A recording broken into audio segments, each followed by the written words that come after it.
Okay, നമ്മുടെ കുട്ടികളെല്ലാം interview ബോർഡിന്റെ മുമ്പിലേക്ക് ചെല്ലാറുണ്ട്. ഇപ്പോഴത്തെ ഇന്റർവ്യൂ എങ്ങനെയാണെന്ന് അറിയാം. അതായത് ഇന്റർവ്യൂ എന്ന് പറയുന്നത് നിങ്ങൾ ചോദ്യം ഉത്തരം എന്ന രീതിയിലല്ല. അതിന് മുൻപേ ഒരുപാട് ഘട്ടങ്ങളുണ്ട്. ആ ഘട്ടങ്ങളിൽ നിങ്ങളുടെ പേഴ്സണാലിറ്റി എന്താണെന്ന് അവർ വളരെ വിദഗ്ധമായിട്ട് ക്യാമറ വെച്ചുകൊണ്ട്, അതായത് സർവൈലൻസ് ക്യാമറ പല സ്ഥലങ്ങളിലായിട്ട് സ്ഥാപിച്ചുകൊണ്ട് നിങ്ങൾ അവിടെ ഇരിക്കുന്നവരോട് എങ്ങനെ പെരുമാറുന്നു, നിങ്ങളുടെ ബോഡി ലാംഗ്വേജ് എങ്ങനെയാണ്, നിങ്ങളുടെ കോൺഫിഡൻസ് ലെവൽ എങ്ങനെയാണ് തുടങ്ങി നിങ്ങളുടെ മൊത്തത്തിലുള്ള കപ്പാസിറ്റിയെ അവർ മോണിറ്റർ ചെയ്യുന്നുണ്ട്.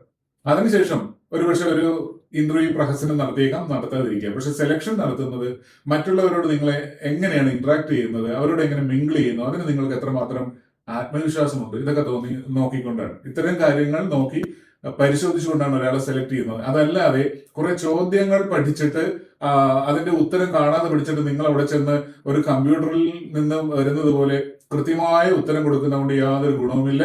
നിങ്ങളുടെ ഉത്തരം പറയാനുള്ള ശേഷിയല്ല അവർ നോക്കുന്നത്, നിങ്ങളുടെ വ്യക്തിത്വം പ്രകടിപ്പിക്കാനുള്ള കഴിവാണ് ഒരു ഇന്റർവ്യൂ ബോർഡ് ഇന്നത്തെ കാലത്ത്, ആധുനിക കാലത്ത് വിലയിരുത്തുന്നത്. അതോടൊപ്പം തന്നെ നിങ്ങളുടെ കൈയക്ഷരം നോക്കാറുണ്ട്. അവിടെ നോക്കുന്നത് എന്താ, നിങ്ങളുടെ കോൺഫിഡൻസ് എത്രമാത്രം ഉണ്ടെന്നുള്ളതാണ്.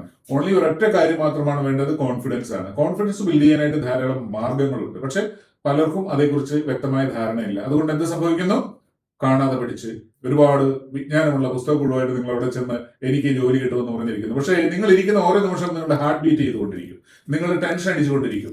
ഈ ടെൻഷനുള്ള ഹാർട്ട് ബീറ്റ് ചെയ്യുന്ന നെർവസ് ആയ ആൻസൈറ്റി ഉള്ള ഒരാളെ അല്ല അവർ പ്രതീക്ഷിച്ചത് എന്നത് നിങ്ങൾ പിന്നീട് മനസ്സിലാക്കും. സ്മാർട്ടായ ഒരാൾ വന്ന് ആ ജോലിയിൽ സെലക്ഷൻ നേടുമ്പോൾ നിങ്ങൾ മനസ്സിലാക്കും സ്മാർട്ട്നെസ്സിലാണ് കാര്യം, മറിച്ച് വിജ്ഞാനം രണ്ടാമത് മാത്രമാണ്.